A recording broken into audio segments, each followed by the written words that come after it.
Welcome to టీ10. నేను రేవతి. రాష్ట్రంలో BRS తీరు చూసి మరీ ముఖ్యంగా ఆశా వర్కర్ల విషయంలో కాదు ఆడబిడ్డల విషయంలో, రైతులు వారికేసిన సంఖ్యల విషయంలోనూ బీఆర్ఎస్ వారి ముసలి కన్నీరు చూసి సముద్రాలు చిన్నబుచ్చుకుంటున్నాయి. కల్వకుంట్ల కుటుంబానికి దగ్గొచ్చరమయ్యే విషయాలన్నీ ఉల్టాగానే ఉంటున్నాయి. తమ ఏలుబడిలో ఆశలు 106 రోజుల సమ్మెను నిర్దాక్షిణ్యంగా అణిచివేసింది కేసీఆర్ అహంకారం. చివరికి వాళ్లే ఒకడుగు వెనక్కి తగ్గారు. సింగరేణి బంద్ పెట్టింది నాటి రాష్ట్ర సాధనోద్యమం. ఆర్టీసీ ప్రగతి చక్రాలు నిలిచిపోయాయి. సకల జనుల సమ్మె రాష్ట్ర సాధనను నిజం చేసింది. ఇది వ్యక్తుల కాపాదిస్తే కుదరదు. ఆ తర్వాత కేసీఆర్ సహకారం రాష్ట్రంలో శ్మశాన శాంతి నెలకొల్పే ప్రయత్నం చేసింది. 2013లో జరగాల్సిన వేతన ఒప్పందం కోసం 2015లో సమ్మె కట్టిన పాపానికి అంతవరకు చంకనెత్తుకున్న సంఘంతో సహా ఆర్టీసీలోని అన్ని కార్మిక సంఘాలను ఈడ్చి నేలకేసి కొట్టడమే గాక ఆర్టీసీలో యూనియన్లనే నిషేధించాడు ఆయన. సింగరేణిలో ప్రధాన యూనియన్లను నియంత్రించగలగడం, కాంట్రాక్టు కార్మికులు హక్కుల కాకుండా అణిచివేయడంతో కనకనక మండే బొగ్గు బావులపై కుండపోత వాన కురిపించాడు. దీనికి తోడు ఎర్ర జెండాలు పట్టుకుంటే కేసీఆర్ కానడనే మానసిక యుద్ధం నడిపారు. సర్పంచ్ మొదలు మంత్రుల స్థాయి వరకు కింది అసంతృప్తి రాజుకుంది. కార్మికులు నష్టపోతూనే ఉన్నారు. ఏదో ఒక మేర ఇతర వర్గాల ప్రజలు, ముఖ్యంగా కష్టజీవులు నష్టపోయారు. ఫలితమే 2023 డిసెంబర్ 7న కనబడింది. జనం ఎన్నో ఆశలతో ఆంక్షలతో కాంగ్రెస్ పాలనను తెచ్చుకున్నారు.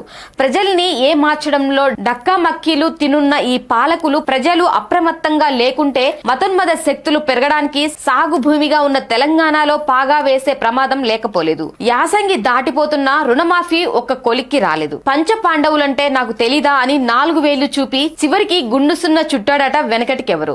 రైతు భరోసా బీఆర్ఎస్ కంటే ఎక్కువ ఇస్తామంటే రైతులు ఆశపడ్డారు. బీఆర్ఎస్ కాలంలో అమెరికాలో ఉండే వారికి కూడా అకౌంట్లలో జమ అయింది అన్యాయంగా. వాస్తవ సాగుదారులకే ఇస్తామనడం కూడా న్యాయమే, కానీ ఇంకా మీనమేషాలు లెక్కిస్తూ అసలు ప్రారంభం చేసేదెప్పుడని రైతాంగం ప్రశ్నిస్తోంది. అవసరమైన వారందరికీ ఇందిరమ్మ ఇళ్లన్నారు, ఇళ్ల స్థలాలన్నారు. నిర్దిష్టంగా ఎన్నో చోట్ల ఎంత మందికి ఇచ్చారో చెప్పగలరా?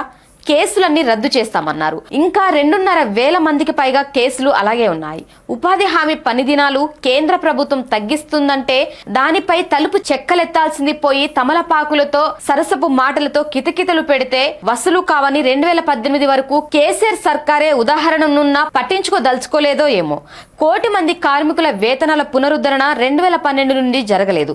కంచెలను ధ్వంసం చేశామనే వారికి ఆర్టీసీలో అనుమతించాలనే సోయి లేదనుకోవాలా? లేదా కటకటాల్లో నుండి వాటిని బయటికి ఎందుకు వదలాలనుకుంటున్నారా? 2015 నుండే మోడీ త్రైపాక్షిక ఇండియన్ లేబర్ కాన్ఫరెన్స్ కు చెల్లు చీటీ ఇచ్చేసింది. కార్మికులతో వారి సంఘాలతో చర్చలే లేవు. చూసాము కదా, ఢిల్లీ చుట్టూ అంత పెద్ద ఉద్యమం జరిగితే వెనక్కి తగ్గినట్టే తగ్గి దొడ్డిదోవాన ముందుకు పోయే ప్రభుత్వం చేస్తోంది మోడీ ప్రభుత్వం.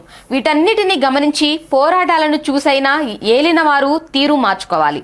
చచ్చేంత చాకిరి చేయించుకుంటూ కనీస వేతనం, కార్మికులుగా గుర్తింపు మొదలైన సమస్యలేవి పరిష్కరించడం లేదని రాష్ట్ర వ్యాప్తంగా ఆశాలు జరుపుతున్న బస్సు జాతకు ప్రభుత్వం స్పందించాలి. లేదంటే నిరసనలు, ఆందోళనలు అవిశ్వాసాలై వెల్లువెత్తుతాయి.